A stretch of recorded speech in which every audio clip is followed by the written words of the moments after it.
ॐ ह्रीं नमो अर्हन्ताणम्। ॐ ह्रीं नमो सिद्धाय।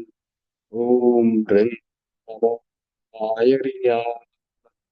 ॐ ह्रीं नमो वज्झायानम्। ॐ ह्रीं नमो दोये सब्बसागुणम्। ॐ ह्रीं नमो अर्हन्ताम्। ॐ ह्रीं नमो सिद्धाय। ॐ ह्रीं नमो आयर्याय। ॐ ह्रीं नमो वज्झायाय। ॐ ह्रीं नमो लोये सब्बसाहूनम्। ॐ ह्रीं नमो अर्हन्तानम्। ॐ ह्रीं नमो सिद्धाय। ॐ ह्रीं नमो आयर्याय। ॐ ह्रीं नमो वज्झायाय। ॐ ह्रीं नमो लोये सब्बसाहूनम्। ॐ ह्रीं नमो अर्हन्तानम्। ॐ ह्रीं नमो सिद्धाय। ॐ ह्रीं नमो हयर्याय। ॐ ह्रीं नमो वच्छायानम्। ॐ ह्रीं नमो लोये सब्बसाहूणम्। ॐ ह्रीं नमो अर्हन्तानम्। ॐ ह्रीं नमो सिद्धानम्। ॐ ह्रीं नमो हयर्याय।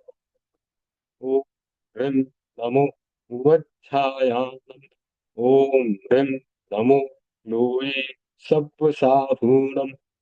एषो पञ्चणमुक्कारो सर्वपापनाशनम् मङ्गलानि च सब्बेसिं परमं हवै मङ्गलम्। परमं हवै मङ्गलम्।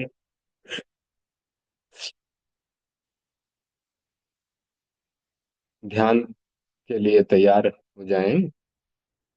सुखासन, वज्रासन, पद्मासन, अर्ध पद्मासन या जिस किसी आसन में सुखपूर्वक बैठ सकें वैसे आसन का चुनाव करें। आंखें कोमलता से बंद। रीढ़ की हड्डी और गर्दन सीधी रहे। ज्ञान मुद्रा या वीतराग मुद्रा लगाएं। ज्ञान मुद्रा में तर्जनी और अंगूठा मिला करके बाकी अंगुलियां सीधी रहें और हाथ को घुटनों के ऊपर रखना है। वीतराग मुद्रा में बाई हथेली यानी लेफ्ट हैंड की हथेली के ऊपर राइट हैंड दाहिने हाथ की हथेली रखें और उसे अपनी गोद में रखें। यह ध्यान की पूर्व तैयारी हो गई। आंखें कोमलता से बंद, शरीर ढीला और प्रतिमा की भांति अडोल। मैं चित्त शुद्धि के लिए प्रेक्षा ध्यान का प्रयोग कर रहा हूँ।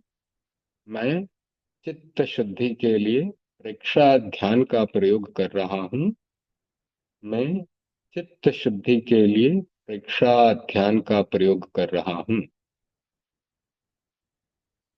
तस् उत्तरीकरणेन पायच्छित्करणेन विसोहीकरणेन विसल्लीकरणेन पावाणं कम्माणं निगायनठाय आमि कौसगम।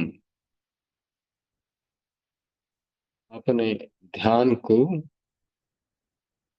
राइट हैंड दाहिने राइट फुट दाहिने पैर के अंगूठे पर लगाएं।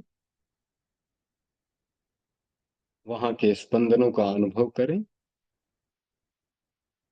और प्रेम पूर्वक सुझाव दें।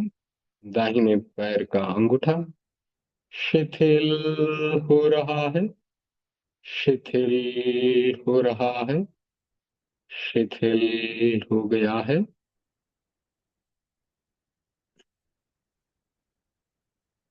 दाहिने पैर की अंगुलियां, पंजा, तलुआ, एड़ी, टखना सब शिथिल हो रहे हैं, शिथिल हो रहे हैं, शिथिल हो गए हैं। दाहिने पैर की पिंडली और घुटना शिथिल हो रहे हैं। कोई दर्द नहीं है, कोई तनाव नहीं है, पूर्ण रूप से शिथिल हो गए हैं।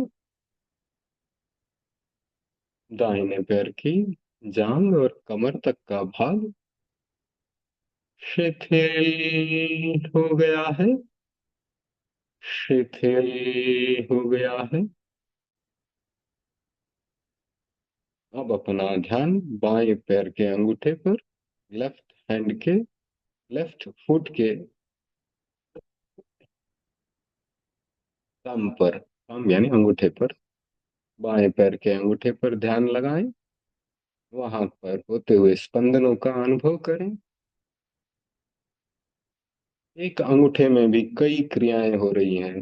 वहां पर स्नायु संस्थान है, सेंसरी सिस्टम है, कोशिकाओं में एनर्जी प्रोड्यूस हो रही है। ये सब चीजें छोटी छोटी जगहों पर हो रही हैं, इन सबका अनुभव करें। शिथिल होने का सुझाव दें।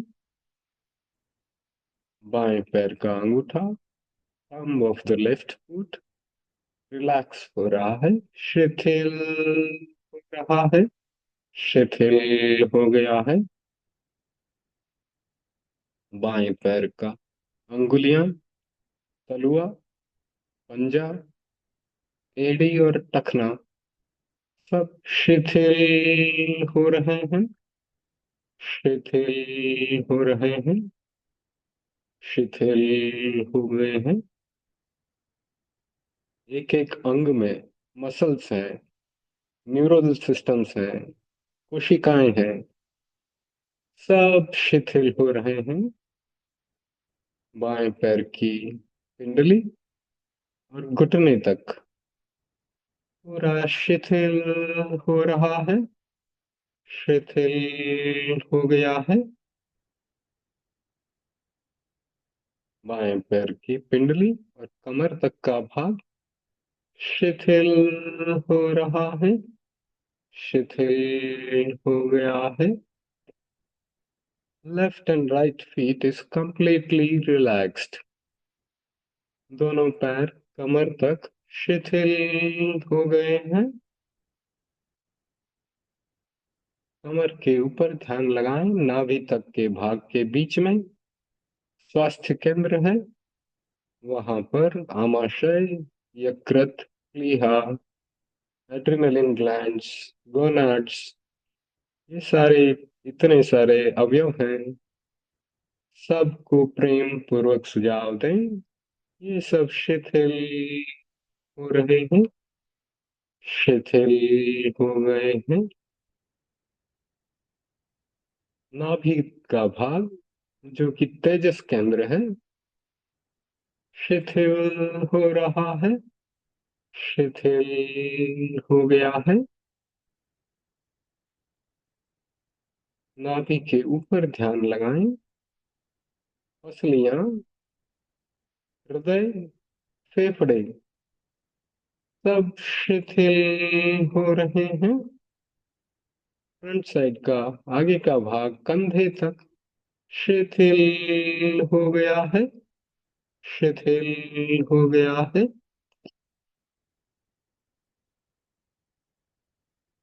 पीछे का भाग, पृष्ठ भाग, रीढ़ की हड्डी के अंतिम छोर से शुरू करेंगे। वहां पर शक्ति केंद्र है। शक्ति केंद्र शिथिल हो रहा है। शिथिल हो गया है। पीठ का पूरा भाग, रीढ़ की हड्डी, पूरा स्नायु संस्थान कंधे तक शिथिल हो रहा है। शिथिल हो रहा है। शिथिल हो गया है। दोनों कंधे शिथिल हो रहे हैं। शिथिल हो गए हैं।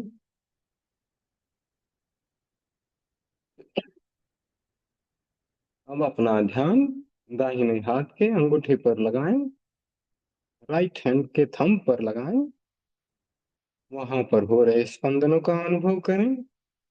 दाहिने हाथ का अंगूठा शिथिल हो रहा है, शिथिल हो गया है। दाहिने हाथ की अंगुलियां, पंजा, हथेली, कलाई, सब शिथिल हो रहे हैं, शिथिल हो गए हैं।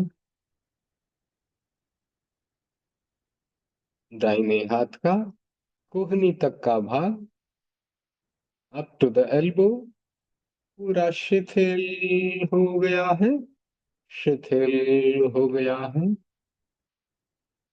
दाहिने हाथ का कंधे तक का भाग शिथिल हो रहा है, शिथिल हो गया है। Feel complete relaxation in the right hand. अब अपना ध्यान बाएं हाथ पर लगाएं। बाएं हाथ का अंगूठा, thumb of the left hand, वहां पर हो रहे स्पंदनों का अनुभव करें। बाएं हाथ का अंगूठा शिथिल हो रहा है, शिथिल हो गया है। बाएं हाथ की अंगुलियां, हथेली, पंजा, कलाई, सब शिथिल हो रहे हैं, शिथिल हो गए हैं। बाएं हाथ का कोहनी तक का भाग शिथिल हो रहा है, शिथिल हो गया है। बाएं हाथ का कंधे तक का भाग शिथिल हो रहा है, शिथिल हो गया है। Lower part of the body is fully relaxed.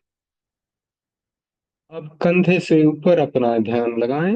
गर्दन का भाग, वहां पर अपने ध्यान को लगाएं और वहां हो रहे स्पंदनों का अनुभव करें।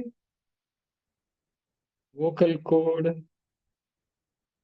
भोजन नलिका, श्वास नलिका, स्वर यंत्र, थायराइड, पैराथायराइड, टॉन्सिल्स, सब शिथिल हो रहे हैं, शिथिल हो गए हैं। गर्दन के ऊपर अपना ध्यान लगाएं। ठुड्डी, दोनों गाल, दोनों होठ, जिह्वा, दंत पंक्ति, तालु, सब शिथिल हो रहे हैं, शिथिल हो गए हैं। नाक का भाग, नासिका छिद्र, दोनों कान, दोनों आंखें, सब शिथिल हो रहे हैं, शिथिल हो गए हैं। ललाट का भाग, बीचों बीच में ज्योति केंद्र, ऊपर हाइपोथैलेमस, चोटी का भाग जो कि ज्ञान केंद्र है, सब शिथिल हो रहे हैं, शिथिल हो गए हैं। शरीर के एक एक अंग की परीक्षा की, इसे शरीर परीक्षा कहते हैं। पूरे शरीर को ढीला छोड़ें, कोई तनाव नहीं। Feel complete relaxation and peace. पूर्ण शांति का अनुभव करें।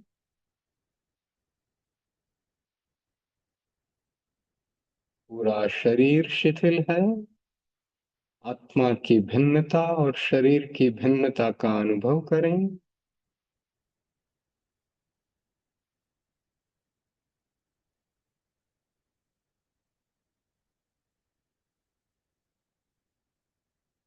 शरीर परीक्षा के बाद अब श्वास परीक्षा का अभ्यास करेंगे। अपने चित्त को नाक के अग्र भाग पर लगाएं, नासाग्र जहां प्राण केंद्र है। आपने देखा होगा तीर्थंकर की मूर्तियों को जब मंदिर में जाते हैं, उनकी अधखुली आंखें नाक के अग्रभाग को देख रही हैं। वहां पर अपने चित्त को स्थिर करें और आते जाते श्वास को देखें। सिर्फ श्वास का अनुभव। श्वास आ रहा है, श्वास जा रहा है। जैसे एक चौकीदार बैंक के बाहर कुर्सी लगाकर बैठा रहता है, दुकान के बाहर कुर्सी पर बैठा रहता है, आते जाते ग्राहक को देखता है, उसी प्रकार आप अपने ध्यान को, अपने चित्त को नाक के अग्रभाग पर लगाएं। आते जाते श्वास को देखें। श्वास आ रहा है, श्वास जा रहा है। श्वास एक न्यूट्रल आलंबन है, निष्पक्ष आलंबन है। इससे हमें कोई राग नहीं, कोई द्वेष नहीं। यह ऐसा आलंबन है जो हर समय हमारे साथ रहता है। इसलिए हम कभी भी कहीं भी श्वास पर ध्यान लगा सकते हैं।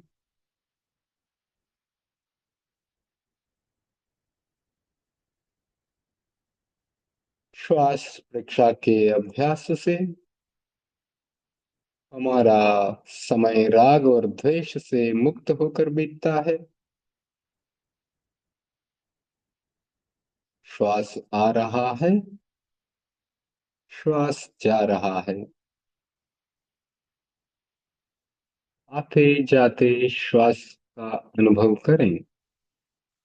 श्वास की गति मंद और लंबी। हो सके तो श्वास को लंबा करने का प्रयास करें। जब हम श्वास को प्रयत्न पूर्वक लंबा करते हैं तो इसे दीर्घ श्वास प्रक्षा कहा जाता है। आते जाते श्वास को देखें।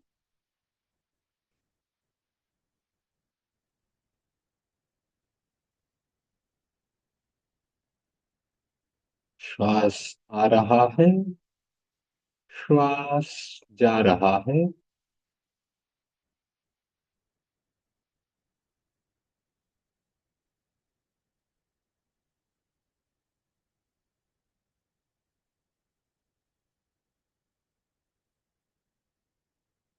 शरीर के भीतर आत्मा बसी हुई है। एक एक अंग में आत्मा फैली हुई है। जितना बड़ा शरीर उतनी जगह पर आत्मा फैल जाती है। चींटी के शरीर में भी आत्मा फैली हुई है। हाथी के शरीर में भी आत्मा फैली हुई है। लेकिन शरीर में कुछ ऐसे पॉइंट्स हैं, कुछ ऐसे बिंदु हैं जहां पर आत्मा सघन रूप से फैली हुई है। प्राण केंद्र, नाक का अग्रभाग भी ऐसा ही स्थान है जहां आत्मा सघन रूप से विद्यमान है। इसलिए वहां पर ध्यान लगाने से आत्म साक्षात्कार जल्दी हो सकता है।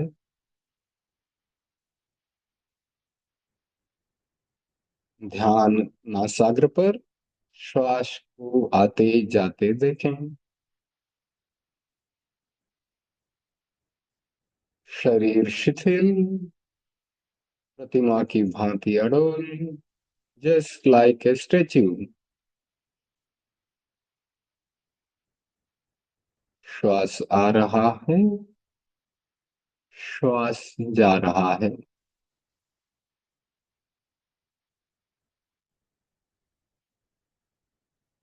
शरीर प्रेक्षा और श्वास प्रेक्षा के बाद हम अपने ध्यान को ललाट के बीचों बीच, जहां बिंदी लगाई जाती है या तिलक किया जाता है, वहां लगाएंगे।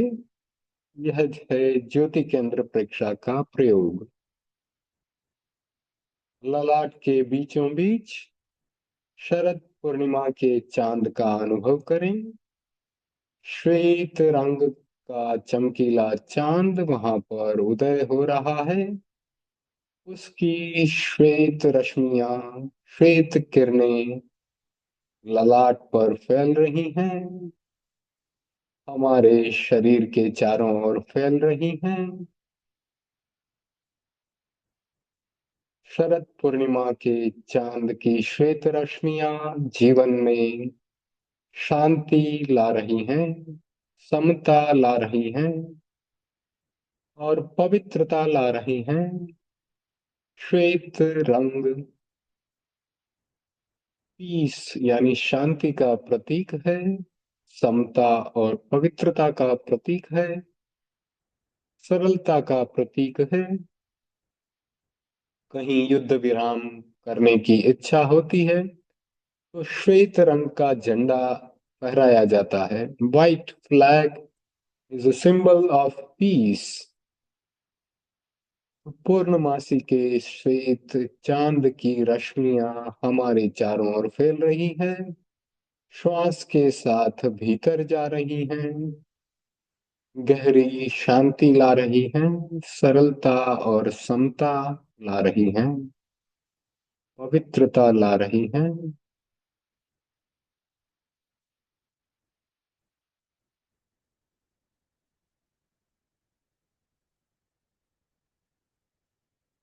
गहरी शांति का अनुभव करें, कोई तनाव नहीं, कहीं कोई अकड़न जकड़न नहीं, कोई दर्द नहीं, सब शांत, शिथिल, रिलैक्स्ड हो गए हैं।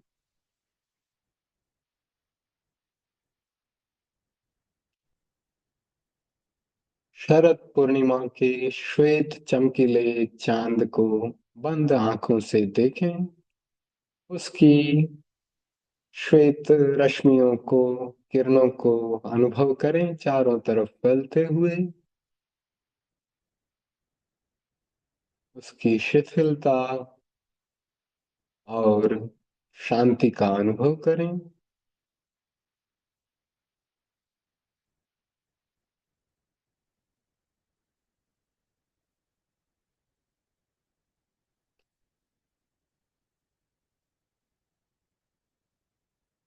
श्वेत किरणें श्वास के साथ भीतर जा रही हैं, श्वास के साथ बाहर आ रही हैं और जीवन में गहरी शांति और शिथिलता ला रही हैं, पवित्रता ला रही हैं, समता ला रही हैं।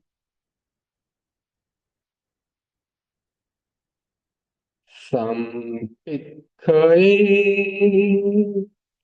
अपग मप्पयेणम्।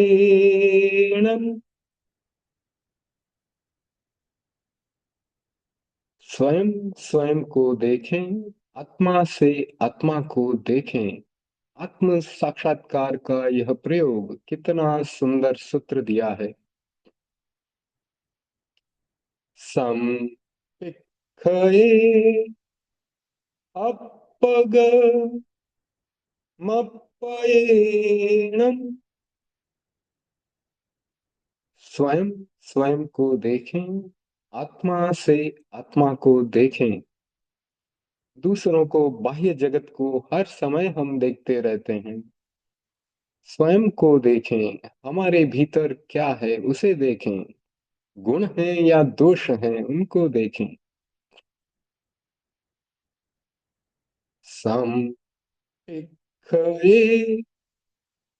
अपग मप्पयेणम्।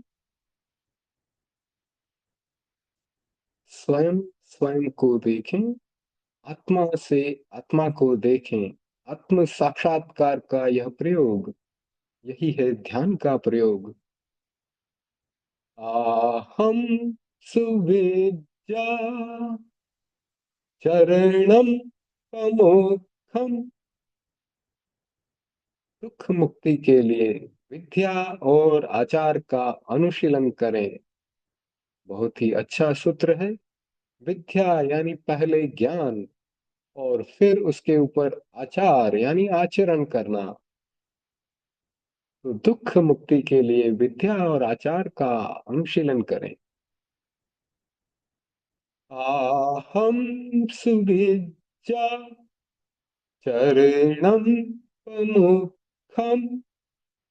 दुख मुक्ति, हर प्राणी संसार में सुखी बनना चाहता है, कोई भी दुखी नहीं रहना चाहता, और उसके लिए विद्या और आचार का अनुशीलन करें। हम सुविद्या चरणम प्रमुखम। दुख मुक्ति के लिए विद्या और आचार का अनुशीलन करें। अपना सच में से जा मृत्युम भुवेषु कपये। स्वयं सत्य को खोजें और सबके साथ मैत्री करें। भगवान ने यही कहा, मैंने अपने स्वयं को खोजा, आप भी स्वयं अपने सत्य को खोजें। सभी प्राणियों के साथ मैत्री करें। 84 लाख जीव योनि के साथ हमारी मैत्री हो। अपना सच में से जा मृत्युम भुवेषु कपये। स्वयं सत्य को खोजें और सबके साथ मैत्री करें। अपना सच में से जा मृत्युम भुवेषु कपये। स्वयं सत्य को खोजें और सबके साथ मैत्री करें। एगो में साशौ अप्पा नाण दंसन संजुआ। शेषा में बाहिरा भावा सब्बे संजोग लक्षणा। एक मेरी आत्मा शाश्वत है, एगो में सासो अप्पा, जो कि ज्ञान और दर्शन से युक्त है। नाण दंसन संजुआ। शेषा में बाहिरा भावा, बाकी सब बाहरी भाव हैं और संयोग और वियोग से युक्त हैं। जिसका संयोग होता है उसका वियोग होता है। बहुत ही सुंदर सूत्र है। एगो में सासो अप्पा नाण दंसन संजुआ। शेषा में बाहिरा भावा सब्बे संजोग लक्षणा। एक आत्मा शाश्वत है जो ज्ञान दर्शन युक्त है। शेष सब बाहिरी भाव जो कि संयोग और वियोग लक्षण वाले हैं। एगो में साशो गप्पा नाण दंसन संजुआ। शेषा में बाहिरा भावा सब्बे संजोग लक्षणा। एक मेरी आत्मा शाश्वत है जो कि ज्ञान दर्शन से युक्त है। शेष सब बाहरी भाव, ये बाहर का संसार संयोग और वियोग लक्षण वाला है। आज मेरे पास नया मकान आया, कल वो पुराना हो जाएगा और परसों हो सकता है मैं किसी दूसरे मकान में चला जाऊंगा। इस प्रकार जिसका संयोग होता है उसका वियोग होता है। तो यह अंतिम प्रयोग हमने किया, अनुप्रेक्षा का प्रयोग किया। इसमें एक भावना को हम बार बार दोहराते हैं, अनुचिंतन करते हैं। यह भी प्रेक्षा ध्यान का प्रयोग है। अनुप्रेक्षा का प्रयोग, भावना को, किसी एक भावना को बार बार दोहराना होता है, उसे अनुप्रेक्षा कहते हैं। किसी भी अच्छी भावना को ले सकते हैं, जैसे मैं क्रोध नहीं हूं, मैं क्रोध नहीं हूं। अगर मुझे अपने क्रोध को कम करना है तो मुझे इस भावना का अनुचिंतन करना चाहिए कि मैं क्रोध नहीं हूं, मैं क्रोध नहीं हूं। तो बार बार एक भावना को दोहराना है, उसे अनुप्रेक्षा कहते हैं। यह भी प्रेक्षा ध्यान का एक प्रयोग है। अब धीरे धीरे अपनी आंखों को कोमलता से खोल सकते हैं और दो तीन लंबे श्वास लेते हुए ध्यान से बाहर आ सकते हैं।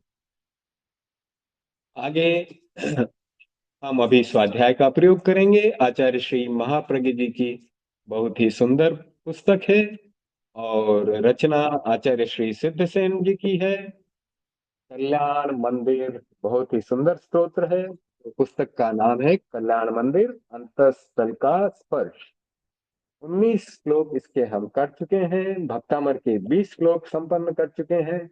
दोनों में तुलनात्मक अध्ययन चल रहा है।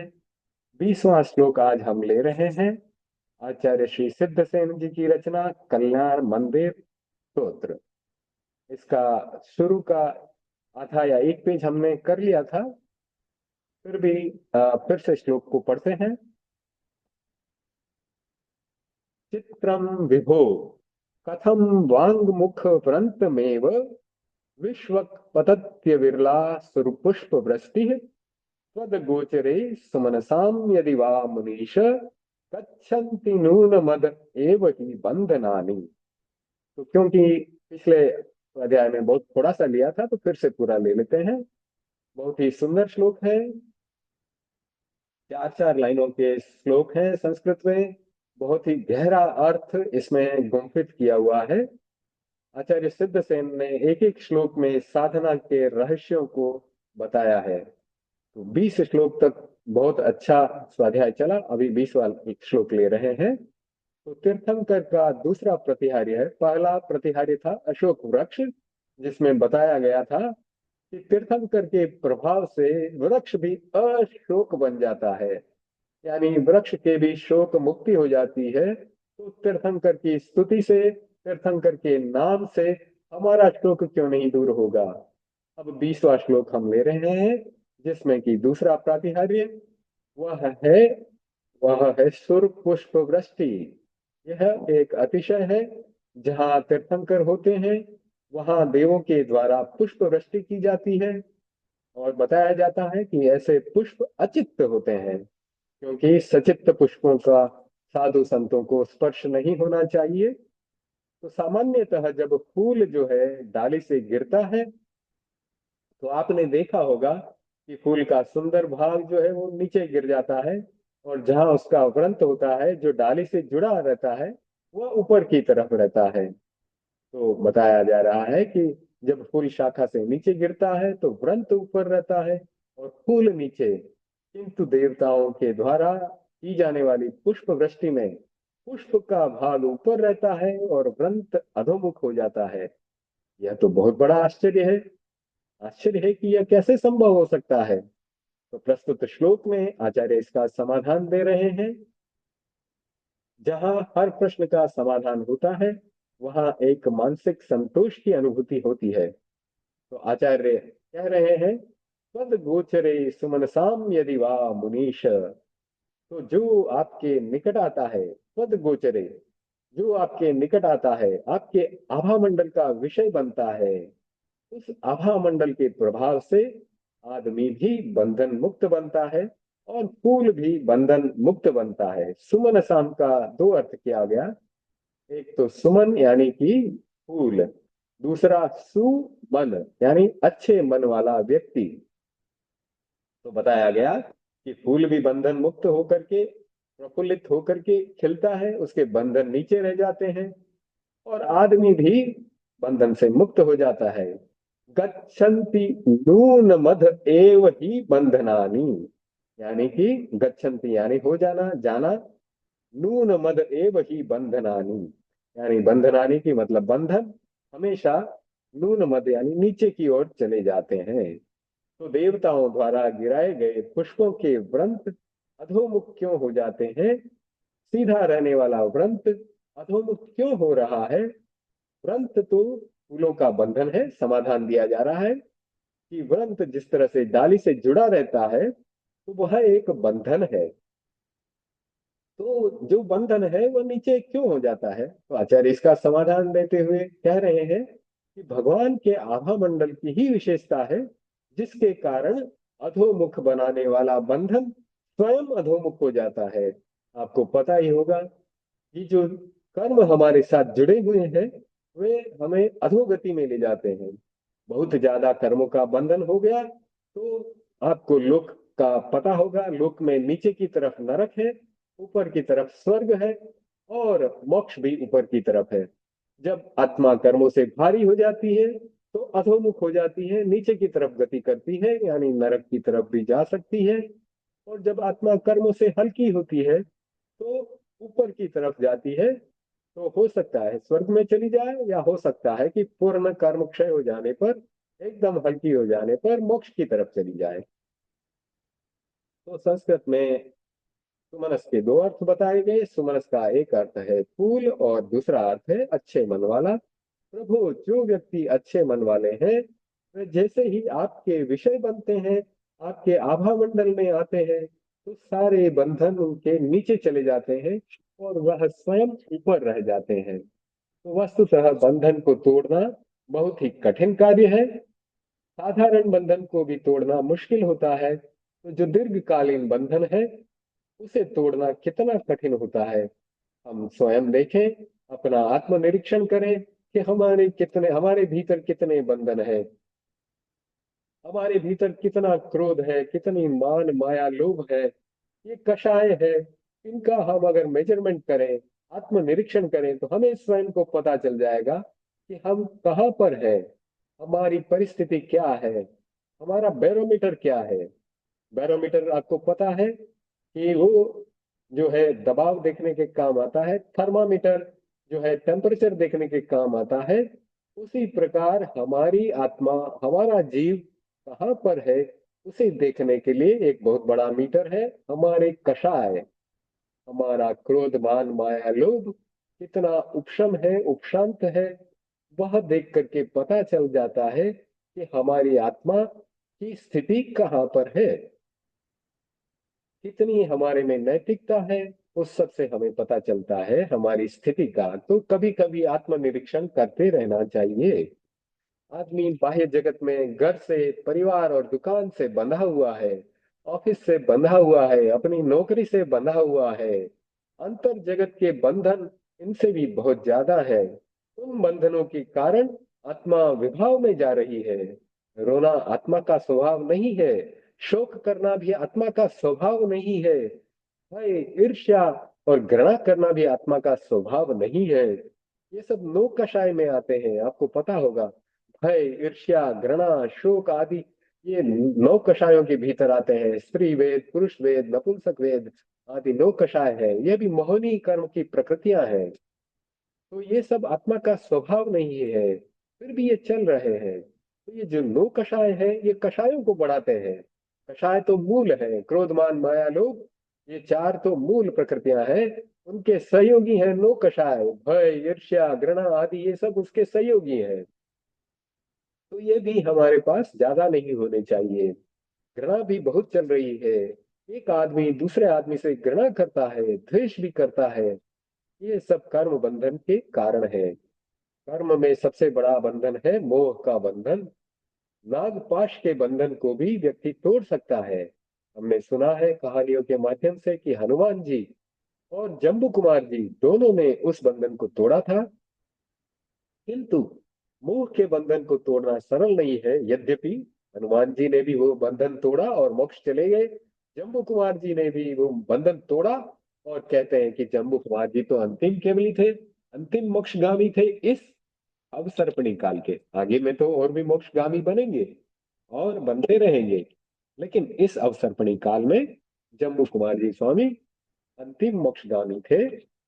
उनके बाद में पांचवा आरा लगने के कारण, पंचम आरा लगने के कारण कई प्रकार की चीजें बंद हो गई, समाप्त हो गई, और मोक्ष का द्वार भी एक तरह से कहते हैं कि बंद हो गया। अब पांचवे आरे के बाद छठा आरा आएगा, वो तो और भी भयंकर बताया गया है। पांचवा आरा 21,000 वर्ष का होता है। उसमें भी लगभग 2,500 वर्ष तो संपन्न हो चुके हैं। और उसके बाद छठा आरा और 21,000 वर्ष का होगा। उसके बाद उल्टा चलेगा क्रम, फिर से छठे आर्य जैसा क्रम, फिर से पांचवें आर्य जैसा क्रम। यानी ये कुछ 18,500 वर्ष, फिर 21,000 वर्ष, फिर 21 और 21 42,000 वर्ष।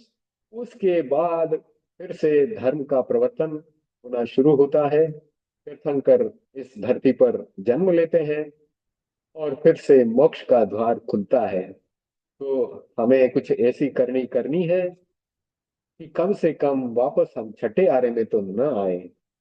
तो वैसे तो हमारा लक्ष्य होना चाहिए मोक्ष की साधना का, लेकिन इस जन्म में मोक्ष जाना हमारे लिए मुश्किल है, दुष्कर है।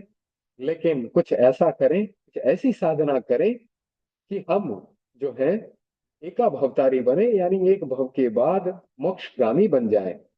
तो मोक्ष की कामना करना बहुत अच्छी बात है, बाकी कोई कामना पुण्य बंध आदि की नहीं करनी चाहिए। तो हमारी करनी, हमारा पुरुषार्थ बहुत अच्छा होना चाहिए। हमारे मंत्री मुनिश्री जी थे जो कि कहानियों के माध्यम से, प्रवचन के माध्यम से एका भवतारी बनने की प्रेरणा कर देते रहते थे कि मोक्षगामी आपको बनना है, इस भव में नहीं जा सकते, लेकिन अगला भव भी छोड़ दें क्योंकि वह हमारे हाथ में नहीं है, फिर अगले भव में तो जरूर मोक्ष का, हमें मोक्ष की साधना करनी ही करनी है। वह कहा करते थे साधु कितना भी प्रयास कर ले, कितनी भी साधना कर ले, लेकिन इस भव में, इस भरत क्षेत्र से मोक्ष नहीं जा सकता। वह भी ज्यादा से ज्यादा साधना करेगा तो एका भवतारी बनेगा। और श्रावक भी ऐसी अच्छी साधना कर सकता है और भगवान के 10 प्रमुख श्रावकों जैसी साधना कर सकता है। आनंद श्रावक का नाम आपने सुना होगा। वैसी साधना करें, एका भवतारी बने और मोक्षगामी बने। यही मंगल का कामना हम सबके प्रति करते हैं। तो बात आगे चलाते हैं कि मोह के बंधन को तोड़ना सरल नहीं है। सिद्धसेन जी कहते हैं, प्रभु, जो व्यक्ति आपकी शरण में आता है वह कर्म बंधन को भी तोड़ देता है। हम इस सच्चाई को समझें कि कलह, ईर्ष्या, राग, द्वेष, निंदा और चुगली ये सारे बंधनों के कारण है। इन बंधनों को तोड़ने का एक ही उपाय है, वह है वीतराग चेतना का जागरण। जो राग व द्वेष की चेतना में जीता है उसके बंधन कम होते, उसके बंधन बढ़ते चले जाते हैं। और जो वीतराग की चेतना में जीता है उसके बंधन कम होते चले जाते हैं। तो हमने स्वाध्याय के पहले इसी कारण से ध्यान का प्रयोग शुरू किया है। ध्यान में किसी प्रकार का राग द्वेष नहीं होता। आधे घंटे का ये साधना का क्रम बहुत ही सुंदर क्रम चल रहा है। और ध्यान को साधना का बहुत ही उच्च प्रकार का जो है निर्जरा का भेद बताया गया है। ध्यान, स्वाध्याय, ध्यान और अंतिम है व्युत्सर्ग। तो यह बहुत ही उच्च कोटि की साधना है ध्यान। इसलिए इसका प्रयोग हमें निरंतर करते रहना चाहिए। अब बताया जा रहा है कि हमारे संसार में भी इतनी प्रॉब्लम्स है, आज इतना तनाव क्यों हो रहा है? वह इसलिए कि मोह के बंधन को नहीं समझ रहे हैं। रक्तचाप क्यों बढ़ रहा है, ब्लड प्रेशर, इमोशनल प्रॉब्लम्स क्यों बढ़ रहे हैं, हृदय की गति और नाड़ी के स्पंदन भी बढ़ जाते हैं। तो ये सब तनाव के कारण हो रहे हैं। तो हम वास्तव में धर्म का लाभ नहीं उठा पा रहे हैं। जब धर्म का लाभ लेने लगे, धर्म के मर्म को समझें, केवल क्रिया कांडों में न उलझें, हम एक ही साधना करें कि मोह कैसे कम हो, हमारे कषाय कैसे कम हो, क्रोध, मान, माया, लोभ, राग और द्वेष कैसे कम हो। और उसी से फिर वीतरागता की चेतना जागृत होने लगेगी। तो वीतरागता की चेतना को कैसे जागृत करें? बाहरी काम, संसार के काम तो हमको करने हैं क्योंकि हम गृहस्थ हैं, लेकिन कुछ समय हम वीतरागता की चेतना को जागृत करने में लगाएं। ये तो नहीं है कि पूरा पूरा दिन हम हमारी जीविका के अर्जन के लिए लगा रहे हैं। वह तो होता नहीं है। 8 घंटे की ड्यूटी होती है, किसी की 10 या 12 घंटे की हो सकती है, लेकिन उसके बाद भी हमारे पास 12 घंटे का समय बचता है। उसमें हम थोड़ा समय वीतरागता की चेतना के लिए लगाएं। ना हो सके तो कम से कम संडे को, जब छुट्टी का दिन है, उस समय तो थोड़ा वक्त निकालें और इस साधना में अपना समय लगाएं। तीर्थंकर के आभा मंडल में जाने वाले का मानस बदल जाता है। यह आप स्वयं प्रयोग के द्वारा देख सकते हैं। किसी अच्छे व्यक्ति के आभा मंडल में जाएं, साधु संतों के आभा मंडल में जाएं, आपकी मानसिक प्रवृत्तियां शांत होने लगेगी, आपके कषाय शांत होने लगेंगे। हमने तो यह प्रयोग कई बार करके देखा है। परम पूज्य गुरुदेव के सानिध्य में जाते हैं, उनके दर्शन के लिए जाते हैं, 2 क्षण उनके सामने खड़े होते हैं, तो सारा भीतर का वातावरण, चिंतन सब बदल जाता है। और इतना अच्छा लगता है कि हमको लगता है हम वहीं बैठे रहे। कितने ही प्रसंग आए हैं, अपराधी आए, लुटेरे आए, भयंकर पाप करने वाले लोग आए, और जैसे ही भगवान के आभा मंडल में आए, उनका उनकी मानसिक स्थिति बदल गई। आपको पता होगा, अर्जुन माली जैसे लोग आए, वे भी साधना करके मोक्ष को प्राप्त कर लिया। कैसे? भगवान के आभा मंडल में आने से उनका मानसिक जो मन का परिवर्तन हो गया, उनके भीतर रूपांतरण हो गया, उन्होंने दीक्षा स्वीकार कर ली और साधना करके मुक्त हो गए। जब अर्जुन माली जैसे बड़े बड़े चोर लुटेरे भी, दृढ़ प्रहरी जैसे डाकू, भयंकर डाकू, भगवान के सानिध्य में आकर के साधना कर सकते हैं, तो हम तो उनसे तो कभी बहुत अच्छे हैं। उतनी बड़ी उतने बड़े पाप तो हमने नहीं किए हैं, तो हमारी साधना भी अच्छी हो सकती है। जैसे ही उस पवित्र आभा मंडल की सन्निधि में आते हैं, चेतना बदल जाती है। आश्चर्य तब होता है जब धर्म को सुनने वाले, लंबे समय तक धर्म की बात को पढ़ने वाले, अपने राग द्वेष को कम नहीं कर पाते, ईर्ष्या द्वेष आदि को कम नहीं कर पाते, तो फिर धर्म का अर्थ ही क्या रहता है? एक व्यक्ति सुलभ बोधि था। उसने एक दिन, सिर्फ एक दिन साधु का धर्मोपदेश सुना। सुनने के बाद उसे लगा कि यह ज्ञान उसके भीतर चला गया। अनेक दिन तक उसका प्रभाव उस पर रहा। उसने बाजार की स्थिति को देखा, लोगों को देखा, तो वहां तो पाटे बिछे हैं, कहीं ईर्ष्या द्वेष चुगली, तो कहीं आलोचना और सत्यालोचना हो रही है। तो अगले दिन सुबह देखा तो वे ही लोग धर्मोपदेश सुन रहे हैं। उस भद्र पुरुष का मानस उद्वेलित हो गया और व्यथा भरे स्वर में बोला, एक दिन ज्ञान सांभळ्यो हुयो ज्ञान में गर्क, रोज रोज ये सांभळे, अरे कान है या दरक। तो मैंने एक दिन ज्ञान सुना, उससे ही मैंने अपने मोह को दूर कर लिया। किंतु ये लोग तो रोज रोज सुनते हैं और बाजार में जाकर वही धंधा करते हैं। इनके कान है या वृक्ष है? बहुत ही मर्म की बात है कि एक ही दिन ज्ञान सुन करके उसको आचरण में ले आया वो व्यक्ति। हम इस बात पर ध्यान दें कि धर्म के द्वारा अगर हमारी चेतना में थोड़ा भी परिवर्तन नहीं आता है, राग द्वेष ईर्ष्या आदि बराबर चलते हैं, तो फिर धर्म क्यों कर रहे हैं? चिंतन करना है कि क्या हम वीतरागता की तरफ जा रहे हैं? क्या राग द्वेष को कम करने का प्रयत्न कर रहे हैं? आचार्य श्री ने ठीक कहा, प्रभु, जो आपके आभा मंडल का विषय बन जाता है, सचमुच उसके राग द्वेष के बंधन नीचे चले जाते हैं। स्तुति में पुष्प को जिस प्रकार एक तात्विक रूप दिया है, वह गहरा व महत्वपूर्ण है। हम भी प्रयत्न करें कि बंधनों को नीचे ले जाएं, हमारे भी बंधन टूट करके नीचे चले जाएं, और हमारी उज्जवल आभा और उज्जवल आभा मंडल विकस्वर बने, तेजस्वी बने, और ऐसा बने कि उसके पास आने वाला भी शोक मुक्त हो जाए। तो इस हिसाब से ये 20वां श्लोक संपन्न होता है। अब भक्तामर की तरफ बढ़ते हैं। भक्तामर का 21वां श्लोक और 22वां श्लोक, इसे आज लेते हैं।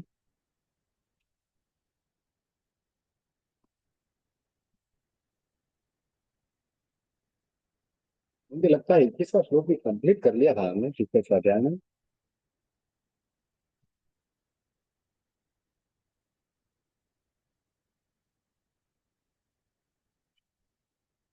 तो आज 22वां श्लोक आ जाएगा। ये 20वां श्लोक जो कल्याण मंदिर का था वो भी रिपीट हो गया है, कोई बात नहीं। अच्छा स्वाध्याय हो गया। 22वां श्लोक लेते हैं।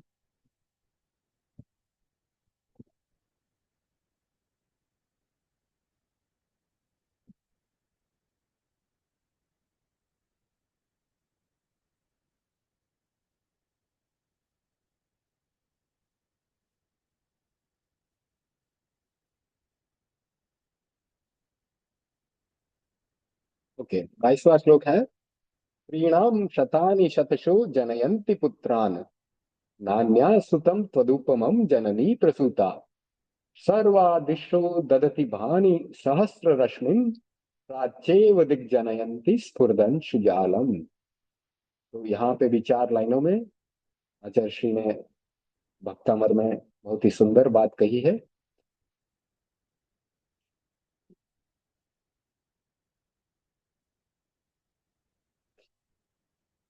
सैकड़ों स्त्रियां, स्त्रीणाम शतानि शतसो यानी सैकड़ों स्त्रियां, स्त्रीणाम यानी स्त्रियां, जनयंती पुत्रान यानी पुत्रों को जन्म देती है, सैकड़ों स्त्रियां सैकड़ों पुत्रों को जन्म देती हैं, किंतु तुम्हारे जैसा पुत्र किसी दूसरी माता ने पैदा नहीं किया। नान्या सुतम त्वदुपमम जननी प्रसूता।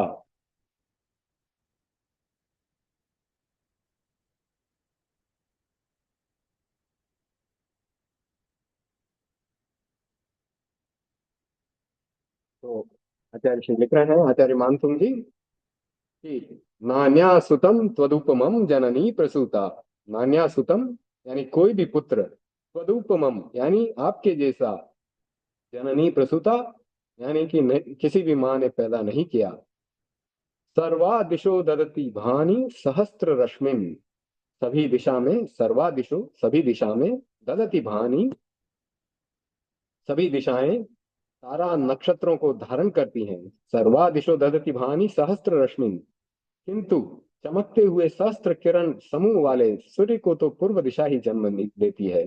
प्राच्येव दिक जनयति स्फुरदंशु जालम। प्राच्येव दिक जनयति यानी पूर्व दिशा ही सूर्य को जन्म देती है। तो सभी दिशाओं में तारा और नक्षत्रों का को धारण किया जाता है, किंतु चमकते हुए सहस्त्र किरण समूह वाले सूर्य को तो पूर्व दिशा ही जन्म देती है। तो अब इसका विस्तार से अर्थ करते हैं।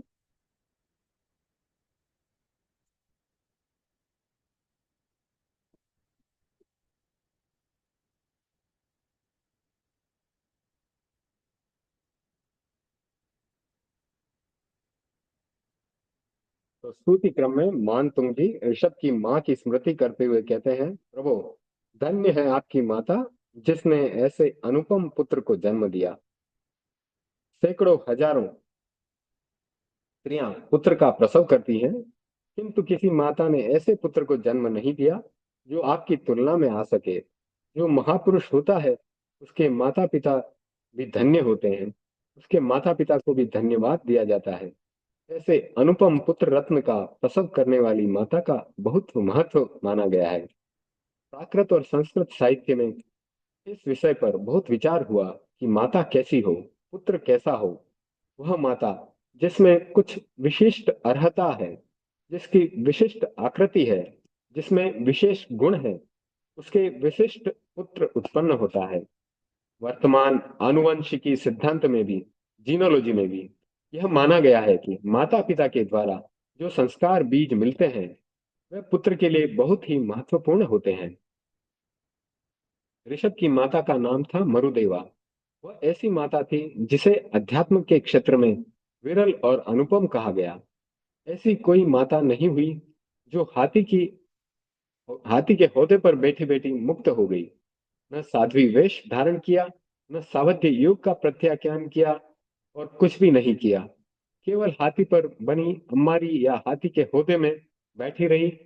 भरत ऋषभ की वंदना कर रहा था और भगवान ऋषभ ने कह दिया, मरुदेवा भगवई सिद्धा, यानी मरुदेवा सिद्ध हो गई। भरत यह सुनकर अवाक रह गए। भरत ने कहा, भगवान अभी तो मैं मरुदेवा माता को हाथी की अम्मारी पर छोड़कर आया हूँ। आपको यह कहने आया हूँ कि आपकी माता मरुदेवा कितना विलाप कर रही है, शोक और दुख कर रही है, आपकी कितनी चिंता कर रही है। मेरा ऋषभ कहाँ होगा, यह वह क्या कर रहा होगा, उसे कौन खिलाएगा, कौन पिलाएगा, वह सुख में है या दुख में है। आज आपका सुख संवाद मिला। माता मरुदेवा आपका साक्षात्कार करने के लिए मेरे साथ आई है। मैं आपको यह सूचना देने आया हूँ और आप कह रहे हैं मरुदेवा सिद्ध हो गई। ऋषभ ने पुनः सहज स्वर में कहा, भरत मरुदेवा सिद्ध बुद्ध और मुक्त हो गई। भरत तत्काल लौट पड़े। उन्होंने देखा मरुदेवा सचमुच सिद्ध हो गई। ऐसी माता कहाँ मिलती है, दुर्लभ है ऐसी माता की उपलब्धि। शायद इन्हीं घटनाओं को ध्यान में रखते हुए मानतुंग जी ने कहा, हमारी माता ने जैसा पुत्र पैदा किया वैसा अन्य किसी माता ने नहीं किया। भागवत के 8वें स्कंद में जहाँ ऋषभ का वर्णन है, तो भगवान ऋषभ का वर्णन केवल जैन धर्म के ग्रंथों में ही नहीं है, वेद पुराणों में भी है। तो भागवत के 8वें स्कंद में ऋषभ भगवान का वर्णन है। वहां कहा गया है कि नाभि और मरुदेवा से 8वां मनु पैदा हुआ, जिनके पैर विशाल थे। ऋषभ की विशेषता बतलाते हुए कहा गया कि ऋषभ सब आश्रमों के द्वारा नमस्कृत थे। सर्वाश्रम नमस्कृतः। सर्व आश्रम नमस्कृतः, संधि विच्छेद करेंगे, सर्वाश्रम नमस्कृतः। तो एक धर्म अथवा एक संप्रदाय के द्वारा नहीं, अपितु सब धर्मों और सब संप्रदायों के द्वारा वंदनीय थे। यह विशेष बात है कि ऋषभ सर्वमान्य रहे। तीर्थंकरों में 3 तीर्थंकर ऐसे हुए हैं जिनका प्रभाव बहुत व्यापक रहा। वे केवल जैन दर्शन में ही नहीं, अन्य दर्शनों में भी प्रतिष्ठित हुए। उनमें एक हैं तीर्थंकर ऋषभ। वर्तमान में मध्य एशिया, मगध, सिंध आदि आदि प्रांतों में जहाँ खुदाई हुई है, वहाँ बहुत मूर्तियां मिली हैं। उनमें ऋषभ की मूर्तियां बहुत मिलती हैं। इस विषय पर विद्वानों ने बहुत काम किया है कि ऋषभ का व्यक्तित्व कितना व्यापक और सर्वमान्य था। आज भी अनेक भाषाओं में ऋषभ के नाम प्रचलित हैं, जैसे कहीं ऋषभ के नाम से और कहीं ऋषभ के नाम से। आज भी ऋषभ की प्रतिष्ठा है। ऋषभ के नाना रूप मिलते हैं। दूसरे तीर्थंकर हैं पार्श्वनाथ भगवान। तुलसीदास जी ने रामचरितमानस में पार्श्व को वंदना की है, महावीर की वंदना की है। महावीर की वंदना नहीं की, सॉरी, गलत बोल गया। पार्श्वनाथ भगवान की वंदना की है, महावीर की वंदना नहीं की। तीसरे तीर्थंकर हैं नेमिनाथ भगवान। नाथ संप्रदाय में आदिनाथ, पार्श्वनाथ और नेमिनाथ, इन तीनों का उल्लेख है। अन्य साहित्य में भी इन तीनों की व्यापक चर्चा है। भगवान ऋषभ का वर्णन तो प्रायः पुराणों में भी मिलता है। यह बात अनेक स्थलों पर कही गई है। ऋषभ को केवल जैन मत के अनुयायी ही नहीं, सब धर्मों के अनुयायी मानते थे। ऐसे सर्वमान्य पुत्र का प्रसव माता मरुदेवा ने किया। मान तुंग जी इसीलिए कह रहे हैं कि हजारों स्त्रियां पुत्र को जन्म देती है, पर माता मरुदेवा ने जैसे पुत्र को जन्म दिया, वैसा पुत्र किसी ने नहीं जन्मा। पुत्र के निर्माण में माँ की बहुत महत्वपूर्ण भूमिका होती है। पुराने जमाने में हम देखते थे संयुक्त परिवार होते थे। दादा दादी, माँ, पिता और चाचा चाची आदि कितने रिश्ते होते थे, और बालक के पालन पोषण में उनकी एक भूमिका रहती थी। एक माता थी मदालसा। वह अपने पुत्रों को तैयार करती थी। वह विचित्र माता थी। मन में विकल्प आया कि इस पुत्र को सन्यासी बनना है, तो जैसे ही पुत्र गर्भ में आया, माँ मदालसा ने संस्कार देना शुरू कर दिया। गर्भकाल संस्कार निर्माण का स्वर्णिम समय होता है। एक माँ ने सुकरात से कहा, मेरा बच्चा 5 वर्ष का हो गया है, अब मैं उसे संस्कार निर्माण और विद्यार्जन के लिए पाठशाला में भेज रही हूँ। सुकरात, जिसे सोक्रेटस भी कहा जाता है पाश्चात्य साहित्य साहित्य में, तो सुकरात ने कहा, बहुत देर हो गई है। संस्कार निर्माण का समय जीवन के पहले क्षण से आरंभ हो जाता है। जो कुशल और दिव्य माता होती है, गर्भकाल में ही बच्चे को संस्कार देना शुरू कर देती है। मदालसा गर्भकाल में ही शिशु को यह संस्कार देने लगी, शुद्धोसी, बुद्धोसी, निरंजनोसी, संसार माया परिवर्जितोसी। मैं शुद्ध हूँ, बुद्ध हूँ, निरंजन हूँ, और संसार की माया परिवर्जित है। तो इस प्रकार से ये संस्कृत की लाइन के द्वारा वह अपने बच्चे को गर्भ काल में ही अपने शिशु को संस्कार देने लगी। तुम शुद्ध हो, बुद्ध हो, निरंजन हो, संसार माया से परिवर्जित हो। मदालसा का यह पाठ उस गर्भस्थ शिशु को प्रतिदिन सुनने को मिलता।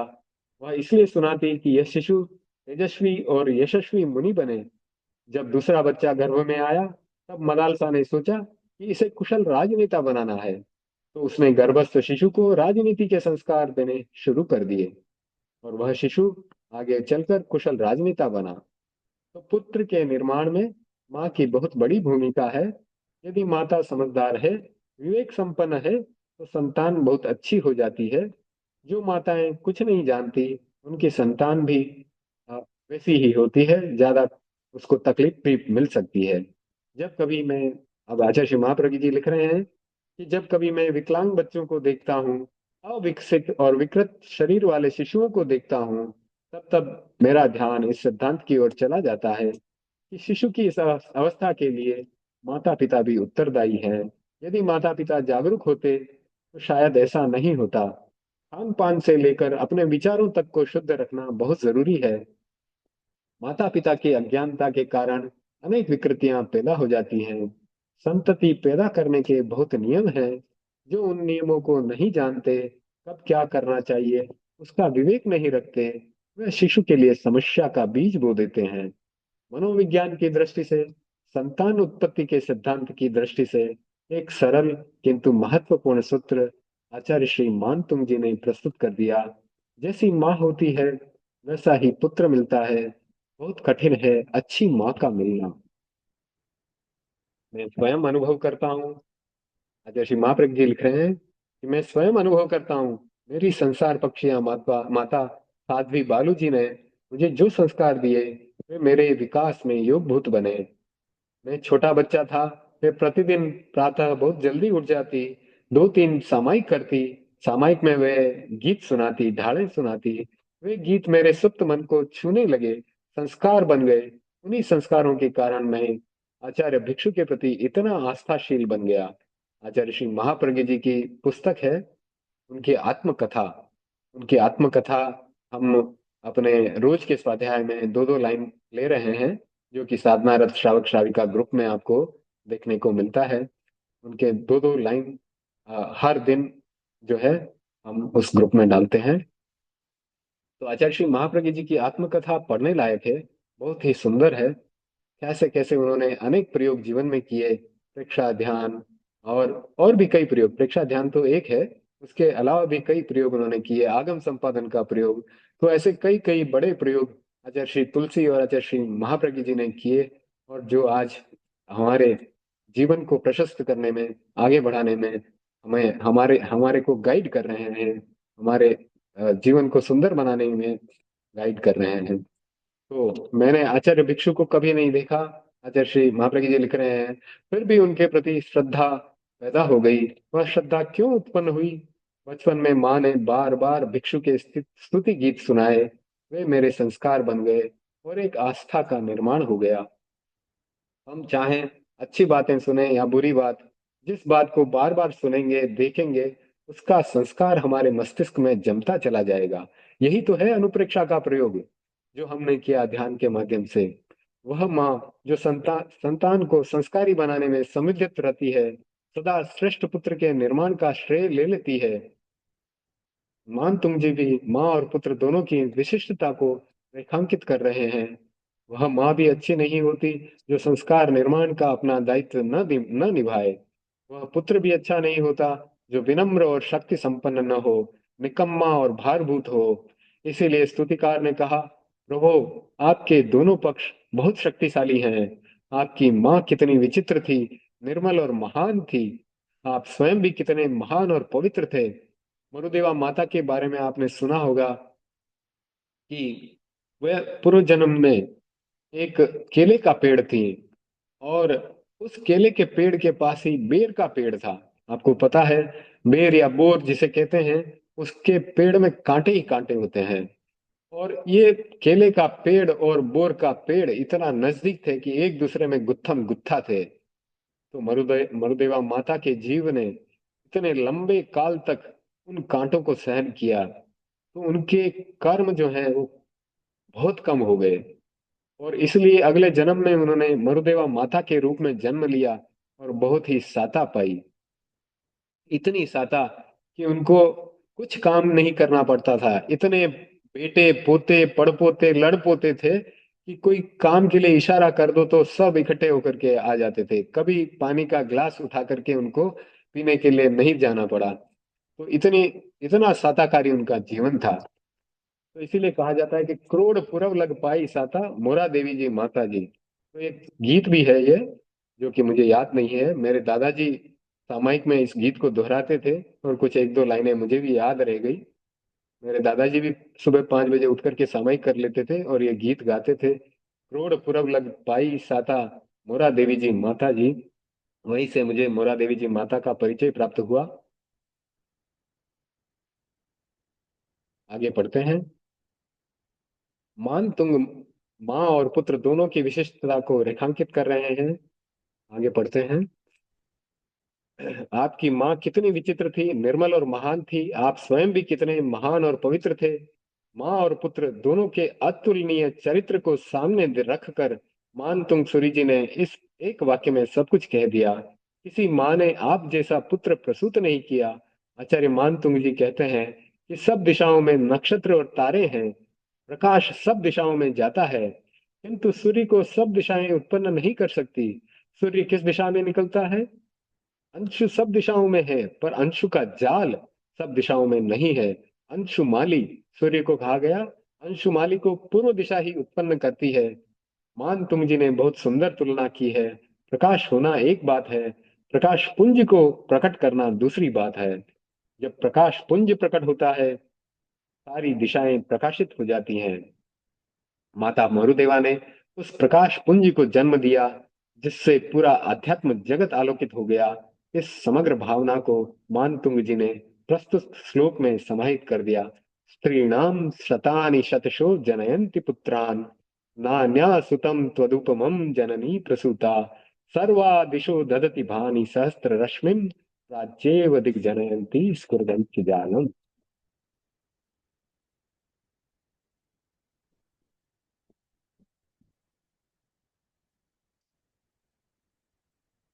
इस स्तुति में आचार्य मानतुंग जी ने मरुदेवा के जन्म और शरीर को महत्व दिया। न ऋषभ के जन्म और शरीर को महत्व दिया, केवल गुणात्मक विशेषता का वर्णन किया है। तो न मरुदेवा के जन्म और न ही उनके शरीर को, न ही ऋषभ के जन्म और न ही उनके शरीर को, केवल गुणात्मक विशेषता का वर्णन किया है। गुणी आदमी के गुणों को जानने वाले लोग इस दुनिया में बहुत कम होते हैं। आपको पता है कि एक व्यक्ति था, जंगल में जा रहा था, उसको एक चमकीला पत्थर मिला। पुराने जमाने में ग्वाले होते थे, गायों को चराते थे। जंगल में घूमते घूमते एक चमकीला पत्थर मिल गया। वह बड़ा खुश हुआ। सोचा कि चलो इस चमकीले पत्थर को बेचूंगा तो कम से कम 4-5 रुपए तो मिल जाएंगे। तो रास्ते में चलते चलते एक दुकानदार के वहां पहुंचा और उस दुकानदार को कहा, मुझे ये पत्थर बेचना है। दुकानदार ने कहा कि 1 रुपया दूंगा तो मुझे ये पत्थर दे दे। तो उसने क्या कहा कि मुझे कम से कम 5 रुपए तो मिलने चाहिए, तो ही मैं इसे बेचूंगा। तो दुकानदार उससे बहस में उलझ गया। बोला, नहीं, 1 रुपया ही दूंगा, 1 रुपए से ज्यादा मैं नहीं दे सकता। तब उसने कहा, ठीक है, मैं तो 5 रुपए की आशा लेकर के आया था। आगे चला। आगे एक ज्वेलरी की शॉप में गया, जहां पर दागिने की दुकान थी। वहां जाकर के उसको वो दिखाया पत्थर। तो उसने, ज्वेलर ने, स्वर्णकार ने उस पत्थर को देखा। उसने कहा, यह पत्थर तुम्हें कहाँ मिल गया? इसके बदले में तो मैं तुम्हें 1 लाख रुपया दे सकता हूँ। तब ग्वाले को लगा कि वास्तव में यह पत्थर कीमती है। तो उसने कहा, नहीं, 1 लाख रुपया तो नहीं, मैं 5 लाख रुपया लूंगा। तब उसने, दुकानदार ने कहा, नहीं, मुझे तो 1 लाख रुपए की ही कीमत लग रही है, मैं तुम्हें नहीं दे सकता। तब वह जो है ग्वाला था, वह आगे बढ़ा और हीरे के पारखी के वहां गया। हीरे के पारखी को दिखाया। तो उसने उसे बताया कि यह पत्थर तुम्हें कहाँ मिल गया, ये तो अमूल्य है। मैं इस दुकान की सारी कीमत तुम्हें दे दूं तो भी इस पत्थर की कीमत मैं नहीं चुका सकता। तो इसी प्रकार से गुणों को जानना भी बहुत ही मुश्किल काम है, और दूसरों के गुणों की प्रशंसा करना भी बहुत मुश्किल काम है। जो व्यक्ति दूसरों के गुणों की प्रशंसा कर सकता है, उसमें जानना चाहिए कि उसके अंदर प्रमोद भावना बहुत अधिक है। तो हमें भी एक दूसरे के प्रति प्रमोद भावना रखनी चाहिए। दूसरे के गुणों को हमें जानना चाहिए, उनको प्रकट करना चाहिए, उनकी प्रशंसा और अनुमोदना करनी चाहिए। तो हम पढ़ रहे थे कि गुणी आदमी के गुणों को जानने वाले लोग इस दुनिया में बहुत कम होते हैं। जिस प्रकार से पत्थर की परख करने वाले भी व्यक्ति बहुत कम मिलते हैं। साधारण व्यक्ति हीरे की परख नहीं कर सकता और उसका मोल भी नहीं बता सकता। उसी प्रकार से साधारण व्यक्ति व्यक्ति विशिष्ट गुण वाले आदमी के गुणों को नहीं जानता है। जब गुरु हमें बताते हैं कि तीर्थंकर में इतने गुण हैं, तभी हमें जानकारी प्राप्त होती है कि तीर्थंकर विशिष्ट गुणी है। तो आदमी में अवगुणों को ग्रहण करने की दृष्टि तो ज्यादा विकसित होती है, और किंतु गुणों को ग्रहण करने की दृष्टि प्रायः संकुचित हो जाती है। जहाँ किसी के गुणानुवाद का प्रसंग आता है, हमारा मुंह बंद सा हो जाता है। जहाँ अवर्णवाद, निंदा, चुगली का प्रसंग आता है, वहां मुंह विकस्वर बन जाता है। ऐसा नहीं होना चाहिए। गुणी गुणी के गुणों की पहचान और मूल्यांकन करने में सब व्यक्ति कुशल नहीं होते। रत्न की पहचान और मूल्यांकन जितना एक जोहरी कर सकता है, उतना एक आदिवासी भील नहीं कर सकता। एक आदिवासी रत्न को कांच का टुकड़ा मान लेता है, उसका मूल्य होता है 5 रुपये। लेकिन एक रत्न परीक्षक रत्न को बहुमूल्य मणि और पन्ने के रूप में देखता है। उसके लिए वह 1.25 लाख का भी हो सकता है, 9 लाख का भी हो सकता है, और 1 करोड़ का भी हो सकता है। तो गुणों के मूल्यांकन के लिए जैसी दृष्टि चाहिए, वह सबको प्राप्त नहीं होती। मान तुम जी कह रहे हैं कि कोई दूसरा आपके गुणों का मूल्यांकन करे या न करे, किंतु मेरी दृष्टि में उन गुणों का मूल्यांकन, उन गुणों का मूल्य अनिर्वचनीय है। मैं उसका अपने मुख से जो है कीर्तन नहीं कर सकता, उन गुणों को बता भी नहीं सकता। इसलिए मैं ये कह सकता हूँ कि ऐसा पुत्र किसी माँ ने पैदा नहीं किया। तो आज 22 श्लोक भक्तामर के संपन्न हुए हैं। अब हम कल्याण मंदिर स्तोत्र का 21वां श्लोक ले लेते हैं। समय काफी बचा हुआ है। ताने गभीर हृदयोदधि संभवायाः पीयूषताम तव गिरः समुदीरयन्ति पीत्वा यतः परम सम्मद संग भाजो भव्या व्रजंती तरसाप्य जरा मरत्वम। यानी जरा मर को जो है समाप्त कर देना। बहुत ही सुंदर श्लोक है। शाब्दिक अर्थ कर लेते हैं पहले।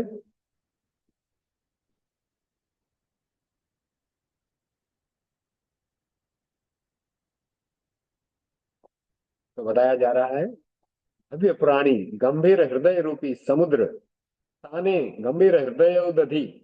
तो गंभीर, फिर हृदय, और फिर उदधि, संभवाया, यानी भव्य प्राणी गंभीर हृदय रूपी समुद्र से उत्पन्न होने वाली तुम्हारी वाणी पीयूषताम तव गिरह समुदीरयंती, यानी आपके भीतर से जो पीयूष यानी अमृत के समान तुम्हारी वाणी के अमृतत्व का कथन करते हैं। भव्य प्राणी गंभीर हृदय रूपी समुद्र से उत्पन्न होने वाली तुम्हारी वाणी के अमृतत्व का कथन करते हैं। जो भवी प्राणी है, क्योंकि भवी प्राणी ही भगवान के उपदेश को सुन सकते हैं। ठीक है, आगे की 2 लाइनों में क्या बताया गया? पीत्वा यतः परम सम्मद संग भाजो भव्या व्रजंती तरसाप्य जरा मरत्वम। ये उचित ही है, क्योंकि उसे पीकर परम आनंद से युक्त भव्य जन शीघ्र ही अजरामरत्व को प्राप्त कर लेते हैं, यानी मोक्ष को प्राप्त कर लेते हैं। तो परम सम्मद संग भाजो का मतलब होता है परम हर्ष से जो पूरित है, ऐसी वाणी उसे पीकर परम आनंद से युक्त हो जाते हैं। और भव्या व्रजंती, यानी भविजन जो है शीघ्र ही वहां पहुंच जाते हैं। कहाँ? तरसाप्य जरा मरत्वम। जरा अमरत्वम, जर और अमरत्वम, यानी अमृत्व को प्राप्त कर लेते हैं, अजर अमर बन जाते हैं, मोक्ष को प्राप्त कर लेते हैं। अब आगे विस्तार से वर्णन करते हैं इसका। मनुष्य के पास कर्म तंत्र है, प्रविधि तंत्र है। वह प्रविधि 3 प्रकार की होती है, कायिक, वाचिक और मानसिक। मनोयोग, वचन योग और काय योग, 3 प्रकार के योगों से हमारा जीवन चल रहा है। शरीर की प्रवृत्ति, मन की प्रवृत्ति और वचन की प्रवृत्ति, इसी से संसार के सब बाहरी कार्यों को हम उनका निष्पादन हम कर रहे हैं। सारे काम इसी से कर रहे हैं। और ये योग हमारे शुभ भी हो सकते हैं और अशुभ भी हो सकते हैं। शुभ योग कब होते हैं? जब हम स्वाध्याय करते हैं, ध्यान करते हैं, सामायिक आदि करते हैं, तब हमारे शुभ योग होते हैं। शुभ योग जो है पुण्य बंध के भी निमित्त बनते हैं।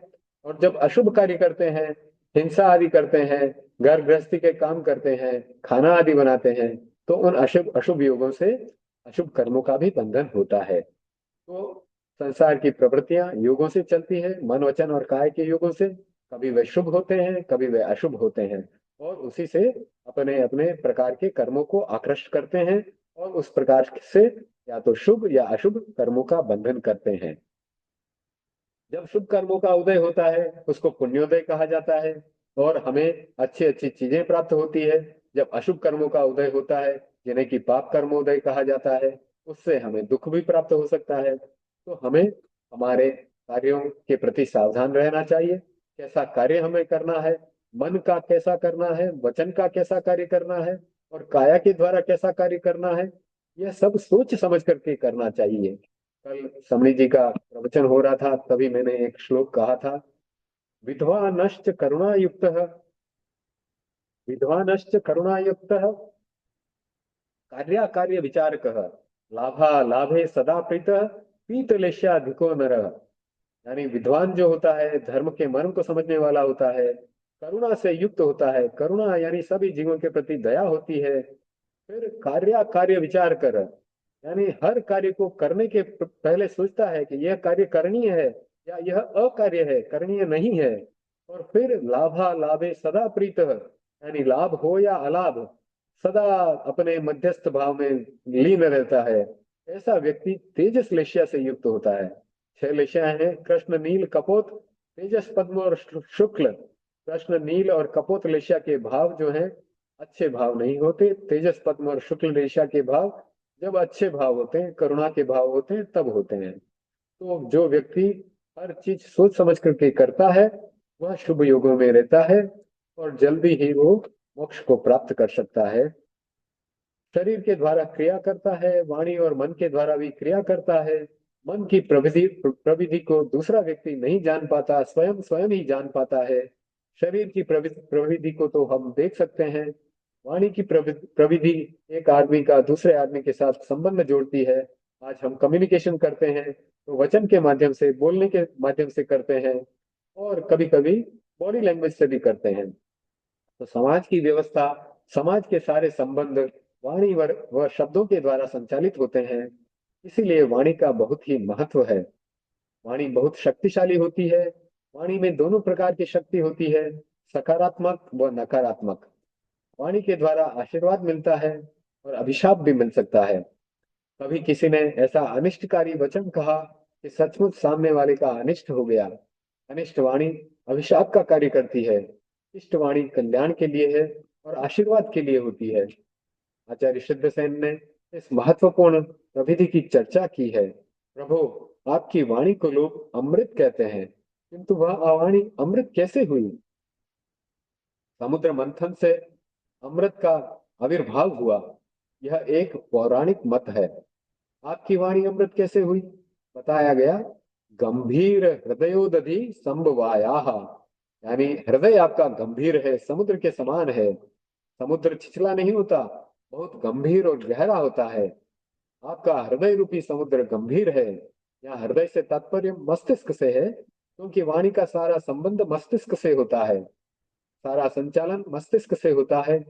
उससे जो वाणी निकली है, उत्पन्न हुई है, उस वाणी को श्रोता लोग कहते हैं, यह वास्तव में अमृत ही है, पीयूष है। पीयूषताम तव गिरह समुद्र समुदीरयंती।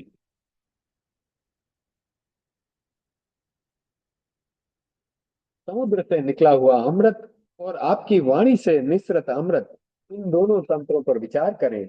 एक की उत्पत्ति होती है समुद्र में, और उसका पान करने वाला अजर अमर हो जाता है। अजर हो जाता है नहीं, जरा नहीं। जरा यानी कि बुढ़ापा नहीं सताता। तो अमर होने का अर्थ है कि मरता नहीं है, अमर। और अजर, संधि विच्छेद करें तो अ प्लस जर यानी जरा से मुक्त, अ प्लस मर यानी मरण से मुक्त। तो बूढ़ा नहीं होता और मरता भी नहीं है। भीतर आ गया मुक्त आत्मा का लक्षण क्या है?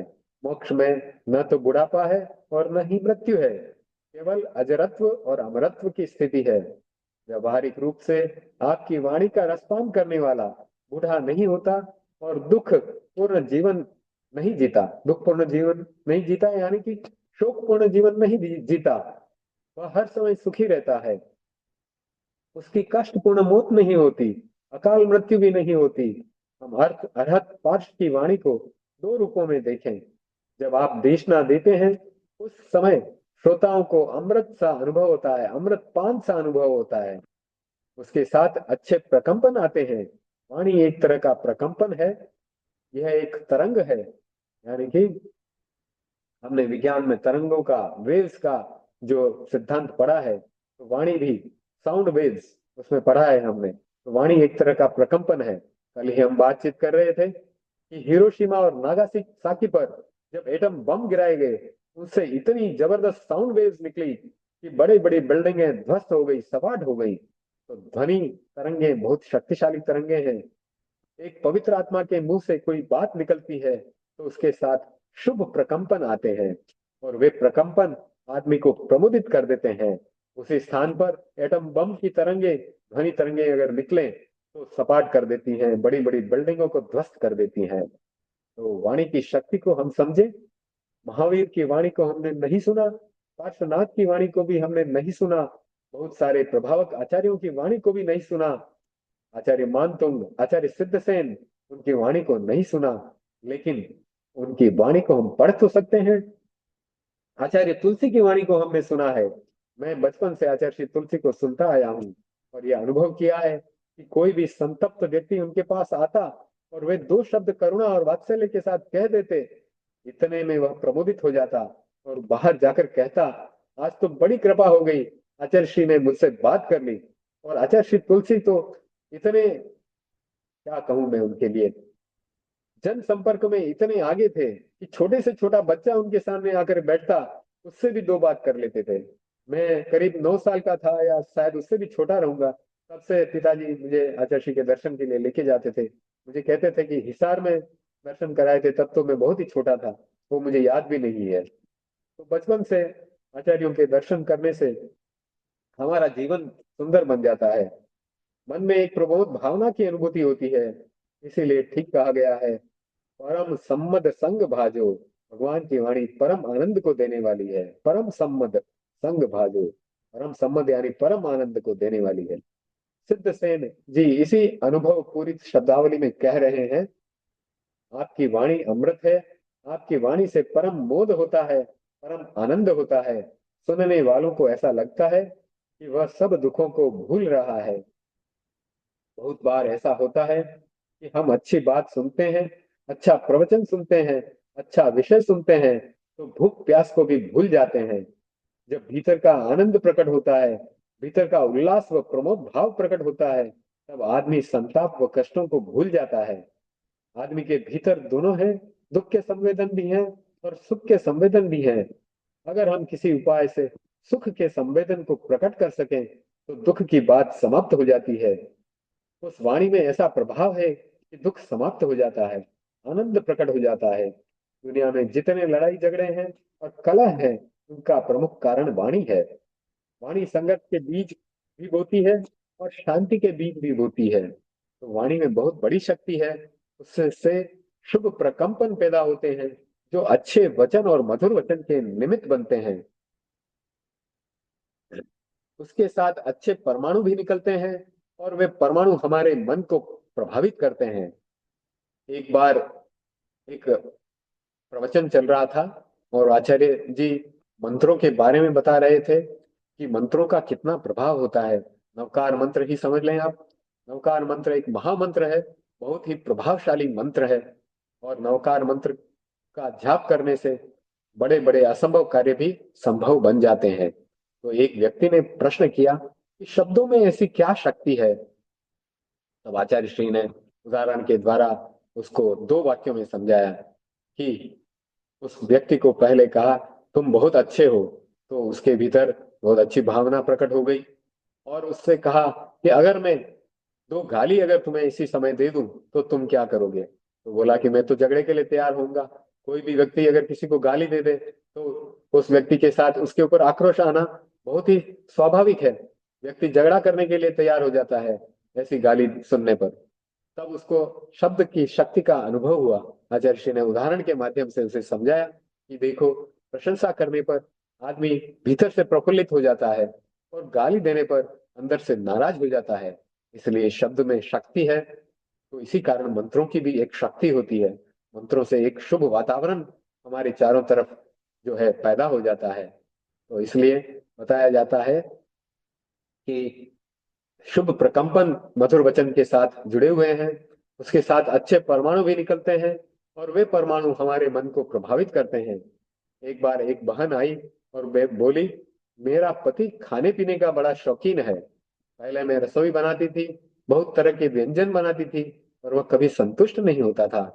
और आजकल जो मैं भोजन बनाती हूँ तो वह बहुत खुश होता है, कहता है कि तुमने बहुत अच्छा बनाया, बहुत मीठा भोजन बनाया। इसका क्या कारण है? तब आचार्य श्री महाप्रज्ञ जी ने उससे पूछा कि यह परिवर्तन तुम्हारा कब से है? तब उसने कहा, जब से मैं प्रेक्षा ध्यान का प्रयोग करने लगी हूँ, तब से यह परिवर्तन घटित हो गया है। तब आचार्य श्री महाप्रज्ञ जी ने उससे कहा कि कारण बहुत ही साफ है। पहले तुम में गुस्सा बहुत था, तुम गुस्से के साथ में रसोई बनाया करती थी, इसलिए तुम कोरी रसोई ही नहीं परोसती थी, साथ में गुस्से के परमाणु भी परोसती थी, और वे कड़वे लगते थे। जब से प्रेक्षा ध्यान का प्रयोग किया तुमने, तुम्हारे कषाय, तुम्हारा गुस्सा शांत हो गया, मंद हो गया। और जब मंद कषाय से तुमने खाना बनाना शुरू किया, तुम्हारे भीतर क्रोध की भावना नहीं थी, तब वह खाना भी अच्छा बनने लगा, मीठा बनने लगा।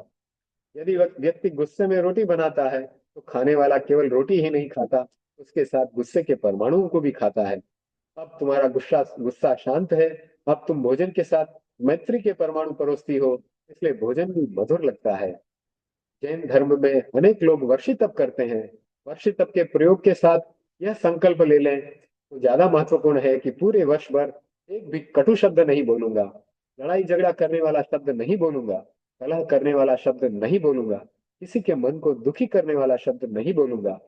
वर्षी तप का मूल्य कम नहीं है, फिर भी आचार्य श्री महाप्रभु जी कहते हैं कि मेरी दृष्टि में ज्यादा मूल्यवान है आंतरिक तप। या आंतरिक तप शुद्धि का तप है। हमारी हर प्रवृत्ति के साथ क्रोध का उपशम हो, वाणी की पवित्रता हो, मन की पवित्रता हो, और काया की पवित्रता होनी चाहिए। जब ये सब हमारे भीतर उतर जाएंगे, तब आप देखेंगे लोग आपके प्रति किस प्रकार से आकर्षित होने लगेंगे।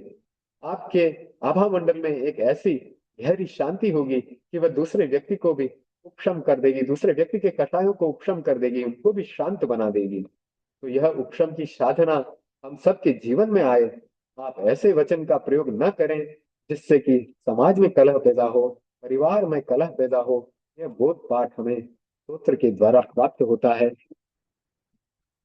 तो आज समय संपन्न होने जा रहा है, थोड़ा समय और बाकी है, तो कल्याण मंदिर का अगला श्लोक हम ले सकते हैं, शुरुआत कर दें।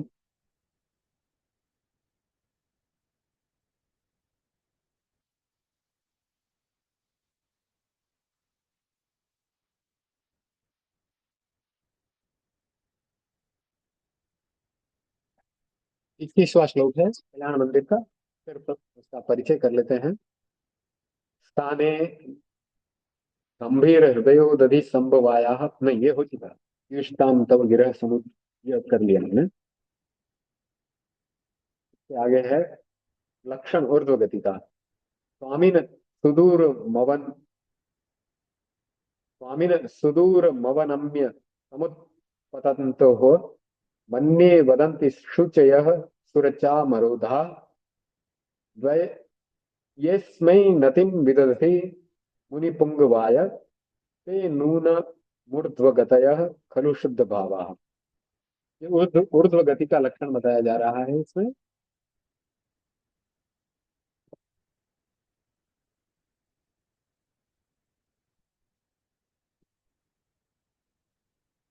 हे स्वामी, मैं मानता हूँ कि देवताओं का पवित्र चामर समूह अत्यधिक नीचे झुककर ऊपर जाते हुए कह रहा है कि शुद्ध भाव वाले मनुष्य जो इस मुनि श्रेष्ठ पार्श्व को नमस्कार करते हैं, वे निश्चय ही ऊर्ध्व गति वाले होते हैं।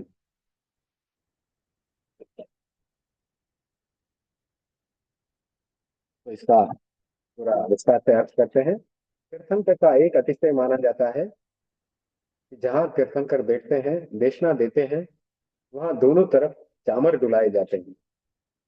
आजकल भी देखते हैं कि बड़े लोगों या मूर्तियों के आसपास चामर डुलाए जाते हैं।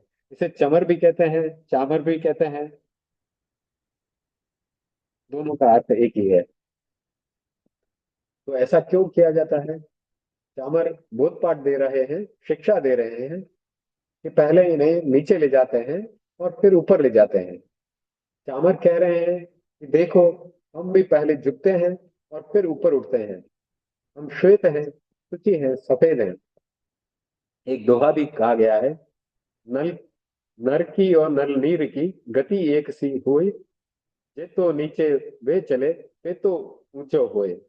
यानी जो पानी होता है उसकी की भी उसकी गति नीचे की तरफ होती है, और नर यानी मनुष्य की भी गति नीचे होती है। तो वो जितनी स्पीड से नीचे जाता है उतना ही फोर्स से वो ऊपर उठ सकता है। तो मनुष्य के लिए तो विनम्रता, और नर जो पानी के लिए, नीर के लिए जो है, गति नीचे स्वतः होती है।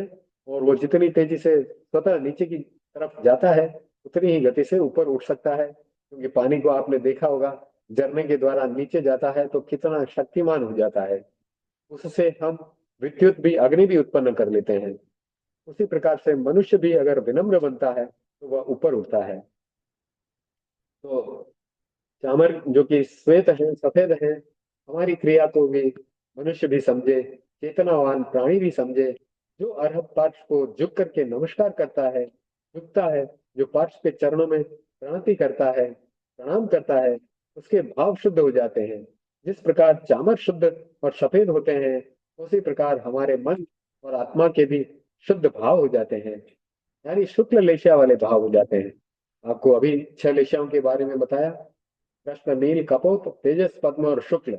शुक्ल लेशा वाले भाव उत्कृष्ट श्रेणी के भाव हैं, बहुत ही अच्छे भाव हैं, वीतराग अवस्था वाले भाव हैं, जहाँ राग और द्वेष एकदम शांत हो जाते हैं। तो शुक्ल लेशा वाले भाव बहुत ही उत्कृष्ट भाव हैं। आप निश्चित मान लें, नूनम ऊर्ध्व गतया, हमारी ऊंची गति होने वाली है। इधर प्रणाम, उधर शुद्ध भाव, और फिर ऊर्ध्व गति। देखिए, आप साधना के रहस्यों का उद्घाटन कर रहे हैं। कौन? आचार्य श्री सिद्धसेन जी। कल्याण मंदिर स्तोत्र में एक एक श्लोक में आप गहराई से देखें, साधना के रहस्य छुपे हुए हैं। आपको ऊर्ध्व गति प्राप्त करनी है, आपको अपने भावों को शुद्ध करना है, तो क्या करना है? सबसे पहले तीर्थंकर को प्रणाम करें। उनको प्रणाम करते ही हमारे भाव शुद्ध होने लगेंगे और हमारी गति ऊर्ध्व हो जाएगी। तो चामर ये बोध पाठ दे रहे हैं कि हम भी सफेद हैं, हम झुकते हैं, इसलिए ऊपर उठ जाते हैं। आप भी भगवान के चरणों में प्रणाम करें, साथ में भावों को शुद्ध रखें। प्रणाम करते हैं तो काया का योग शुद्ध होता है। यदि भीतर नकारात्मकता चल रही है तो भाव शुद्ध नहीं हो पाता, मनोयोग भी शुद्ध नहीं हो पाता। शुद्ध भाव के साथ पार्थ के चरणों में प्रणति करेंगे तो आपकी ऊर्ध्व गति निश्चित है। कभी अमूर्त को मूर्त बना देता है। तो कवि ने उदाहरण किसका दिया? हमें चामर का उदाहरण दिया, और चामर के उदाहरण के साथ हमें जोड़ दिया, यानी कि अमूर्त से मूर्त को जोड़ दिया, निर्जीव वस्तु को सजीव वस्तु से जोड़ दिया। यह कवि का कौशल है। कवि के सिद्धांत सामान्य सिद्धांतों से मिलते नहीं हैं, उनकी सच्चाइयां अलग ही होती हैं, उनके नियम अलग ही होते हैं। कवि ने एक रूपक की भाषा में चामर को सामने लिया, और उसके उदाहरण से, उसकी क्रिया से मनुष्य के को एक संबोध दे दिया। मनुष्य के संबोध के लिए उसको प्रस्तुत कर दिया। चामर जो नीचे जा रहा है, ऊपर जा रहा है, वह सफेद है। वह यह बोध पाठ दे रहा है कि झुके रहो, शुद्ध भाव रखो, सफेद बन जाओ, विनम्र बन जाओ, हमारे जैसा बन जाओ, और उसके द्वारा तुम्हारी गति भी ऊंची होने वाली है। आचार्य में काव्यात्मक प्रतिभा है। विलक्षण कवित्व के कारण एक स्वाभाविक क्रिया को इस रूप में प्रस्तुत किया है कि वह मनुष्य के लिए बोध पाठ बन जाए कि तुम्हें ऊर्ध्वगति करना है तो विनम्र बने रहो, उदंड मत बनो, झुकना सीखो। उदंड रहने वाला कभी ऊर्ध्वगति में नहीं जाता। जो झुकना नहीं जानता उसका विकास कभी संभव नहीं है। बहुत अच्छी बात है झुकना। केलवा में जहाँ आचार्य भिक्षु ने अंधेरी ओरी में चौमासा किया था, वहां जिस द्वार से गमनागमन करते थे, आज भी कोई जाए तो उस द्वार से सीधा नहीं जा सकेगा। बहुत छोटी सी विंडो जैसी है, खिड़की जैसी है, तो उसमें से होकर के जाना है तो झुक कर के ही जाना है। मंदिर के सामने दरवाजे पर शिला है, उस द्वार से कोई जाएगा तो झुक कर ही जाएगा। भीतर में मंदिर है, तीर्थंकर का मंदिर है और उनके दर्शन के लिए कोई भी जाए तो झुककर ही जाए, यही अच्छा है। तो इसी कारण से उसका दरवाजा ही ऐसा बनाया गया, छोटा बनाया गया। अनेक बार मन में प्रश्न हुआ कि केलवा की अंधेरी ओरी में भिक्षु स्वामी ने 4 महीने कैसे बिताए होंगे। भिक्षु स्वामी की यह बहुत ही लंबी कथा है, कहानी है। एक एक आचार्य महान आचार्य हुए हैं। जैन धर्म एक ऐसा धर्म है जिसमें एक से बढ़कर एक आचार्य हुए हैं। कभी समय मिलेगा तो हम हर आचार्य की कथा सुनेंगे और उनका भी स्वाध्याय करेंगे। किस प्रकार से उन्होंने साधना की है, कितने वो विरक्त रहे होंगे, कितने उनमें गुण रहे होंगे। तो यह भी एक स्वाध्याय का विषय है जिसे अगली बार लेने का मेरी भावना है। तो समय मिलेगा उसके अनुसार करेंगे। तो भिक्षु स्वामी में इतनी विनम्रता थी कि एक दिन नहीं, 4 महीने तक झुक कर चलते रहे। उदंडता से कोई फल प्राप्त नहीं होता, विनम्रता से फल प्राप्त होता है। और दो गति के दो हेतु हैं। एक है विनम्र रहना, प्रणाम करना, झुकना। और दूसरा है विनम्रता के साथ पवित्रता का होना, शुचिता का होना। कहा जाता है धूर्त व्यक्ति, चोर चतुर ज्यादा झुकता है, दूसरे लोग भी झुक जाते हैं, किंतु कोरा झुकना पर्याप्त नहीं है। झुकने के साथ शुद्ध भाव होना, पवित्र भाव होना चाहिए। आपने देखा होगा व्यापार करने वाले कोई धूर्त व्यक्ति होते हैं, चतुर व्यक्ति होते हैं, तो जब आपको ठगना होता है तो बहुत मीठी मीठी बात करेंगे, नम्रता का व्यवहार करेंगे, बार बार झुकेंगे। लेकिन उनके साथ में शुद्धता नहीं है, शुद्ध भाव उनके भीतर नहीं है, तो उनका कल्याण नहीं हो सकता। जब झुकना और शुद्ध भाव होना दोनों मिलते हैं तब व्यक्ति उठता है और ऊर्ध्व गति होती है, उसका सिर ऊंचा होता है और गति ऊंची होती है। तो आज का स्वाध्याय हम यहीं पे संपन्न करेंगे। आगे का स्वाध्याय अगले रविवार को करेंगे। समय संपन्न हो रहा है। कोई प्रश्न है तो पूछ सकते हैं, नहीं तो सुने मंगल पाठ परम पूज्य गुरुदेव की आज्ञा से। ओम ह्रीं नमो अर्हंताणम। ओम ह्रीं नमो सिद्धाणम। ओम ह्रीं नमो आयर्याणम। ओम ह्रीं नमो वज्झायाणम। ओम ह्रीं नमो लोई सव्वसाहूणम। ऐसो पंचणमुक्कारो सव्वपावपणासनो मंगलाणं च सव्वेशं परमं हवै मंगलम्। चतारी मंगलम, अर्हंता मंगलम, सिद्धा मंगलम, साहू मंगलम, केवली पणत्तो धम्मो मंगलम। चतारी लघुत्तमा, अर्हंता लघुत्तमा, सिद्धा लघुत्तमा, साहू लघुत्तमा, केवली पनत्तो धम्मो लघुत्तमो। चत्तारि शरणं पवज्जामि, अर्हन्ते शरणं पवज्जामि, सिद्धे शरणं पवज्जामि, साहू शरणं पवज्जामि, केवली पनत्तं धम्मं शरणं पवज्जामि। धम्मो मंगलमुक्तिस्थम्, अहिंसा संयमो तव, देवावितं नमन्सन्ति जस्स धम्मे सयामणो, चैत्ता भारहं वासं चक्रवर्ती महिद्यो, संति संति करे लोये पत्तो गई मणुत्तरम। देवदानव गंधर्वा चक्र रक्षस किन्नरा, बम भयारिं नमन संति दुक्करम जय करन्ति तम। सर्वमंगल मंगल्यम, सर्वकल्याण कारणम, प्रधानम सर्वधर्माणम, जैनम जयति शासनम। मंगलम भगवान वीरो, मंगलम गौतमो गणि, मंगलम स्थूलिभद्राध्या।